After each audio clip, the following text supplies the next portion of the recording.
Omar Yasersema, salamat po na lagi ho kayong bukas sa aming mga interview. Live kayo sa RMNDZ XL Manila. Si Lourdes po ito. Attorney, good afternoon. Yeah, good afternoon, Ma'am Lourdes. Currently, we are holding our regular session, but for the sake of information and transparency, we will entertain this interview. Salamat po. Ano po yung mga pinakahuling kaganapan dyan, Attorney? Official na po na isinailalim sa Comelec Control ang Maguindanao del Sur.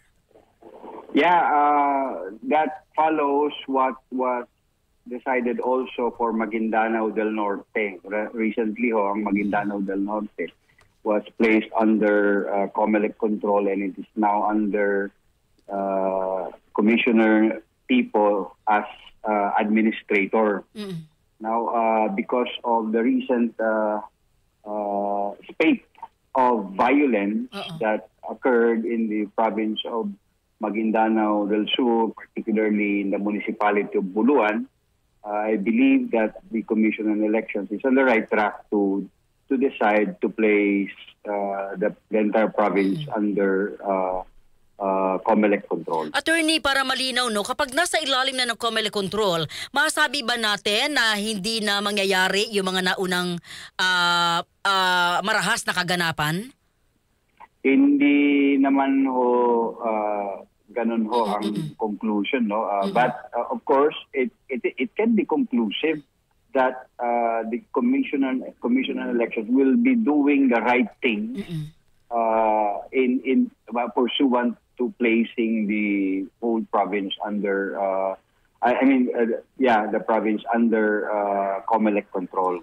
Okay. Sabihin, mas wider yung discretion nila, yung leeway nila to ensure that the conduct of elections in May would be more peaceful and credible. Kapag Comelec control ba, particular sa mga lugar na yan, mas marami mas visible, mas marami yung mga pulis at militar? They can do that. The Commission on Elections can request for augmentation of presence of peacekeepers and security forces. Okay naman sa inyo mga kababayan na isinailalim sila sa Comelec control? Hindi natin maramdaman ngayon yung pulso ng taong bayan, but as responsible citizens of the province of Maguindanao del Norte and del Sur, I believe that is the right thing to do, to place it under Comelec control, considering that the elections is nearing and almost all violence kasi na nagaganap ngayon sa dalawang probinsya ay election-related violence. Yung bagong Chief Minister po ng BARM ay officially na nag-sworn na po sa kanyang posisyon sa inyong sa opisina. Ano po? Hindi ho kaya ito maging cost na naman ng problema, palitan ng putok diyan po sa BARM? Hindi naman siguro, not necessarily in fact, I believe it further strengthens the government of the day effort, the government of the day's effort to ensure that these political exercises that are upcoming will be more peaceful, considering that the new interim chief minister is the chief of staff of the Bangsamoro Islamic Armed Forces, and while there appears to be a conflict between his position as interim chief minister and as chief of staff of the Bangsamoro Islamic Armed Forces, he can use the latter position to fully control all of their forces, and not to be implicated in any of the electoral violence that are being committed right now in the region, and particularly in the provinces of Maguindanao del Norte and del Sur. Attorney Omar, wala ba kayong naririnig na mga issue, usapin or mga threat galing po sa labas, attorney? So far wala naman ang nangyayari lang talaga is masyadong mainit yung electoral campaign, no? In fact, hindi ho, this even started even before the campaign period. I believe it started in one municipality in Maguindanao del Sur where a candidate for vice mayor was almost got killed, no? During speech engagement in the municipality. Hindi pa nag-start ang kampanya noon. Nabaril ho yung isang kandidato, batang-bata na abogado at dating COMELEC officer, no? Opo. And then sumunod ho yung nangyari, yung pagkakabaril ng election officer sa Maguindanao del Sur, Maguindanao del Norte, particularly in Dato Udin Sinsuat. And recently doon ho sa yung isang kandidato sa Maguindanao del Sur was ambushed. I think that was a day or 2 days ago. Opo.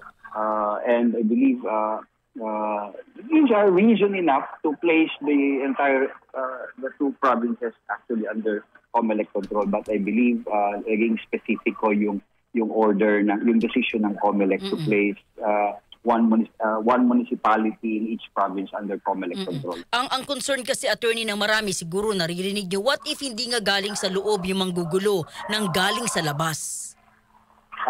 Posible ho, but I think we have to determine the credibility of such intelligence or intelligence report or information, no?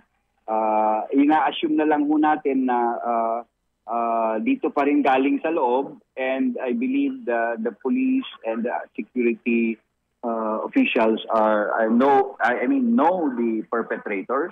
In fact, we were informed, it's circulating in social media right now, that the police have already filed the respective cases against the suspect in the death of the election officer of Dato Udin Sinsuat. Nag-file na ho sila ng cases sa mga suspect. And it goes to show na sa loob lang din ho nang gagaling yung causes ng violence. Oo. Huli na lamang po, alam ko po, nasa session kayo. Sa kabuuan, kumusta ho ngayon ang Maguindanao del Sur, ang BARM, Attorney Omar? Well, we are relatively peaceful in other areas. Dito lang ho talaga sa Maguindanao del Sur and Maguindanao del Norte may mga karahasang nangyayari, no? Much as we don't want to admit na may violence, but we have to do this. This is also for, in the exercise of our diligence, we have to admit na meron talagang karahasang nangyayari. May malubha yung resort to violence, no? In pursuit of their in pursuit of other candidates' ambition, no? Political ambitions, and I think that has to be addressed. And I believe I appreciate the effort of the Commission on Elections to control and to control the spate of violence in the two provinces. Attorney Omar, salamat talaga ha. Alam ko po nasa session kayo at napagbigyan niyo po kami. Ano ba yung mga napag-usapang medyo malaki? Abay, nakisali na ako, attorney. Oo. May mga right now, Hopen, we just read on second reading the bill on reapportionment of the seats of Sulu, the 7 district seats of Sulu, and it was they have been referred already to the Committee on Rules and the Committee on Amendments.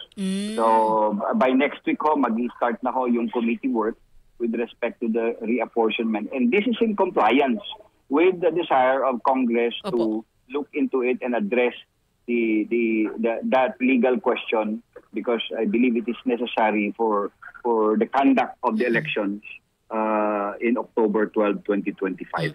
Attorney Omar, salamat sa inyo. Mabuhay kayo at hangad mo namin yung tahimik na election dyan. Thank you, attorney. Thank you.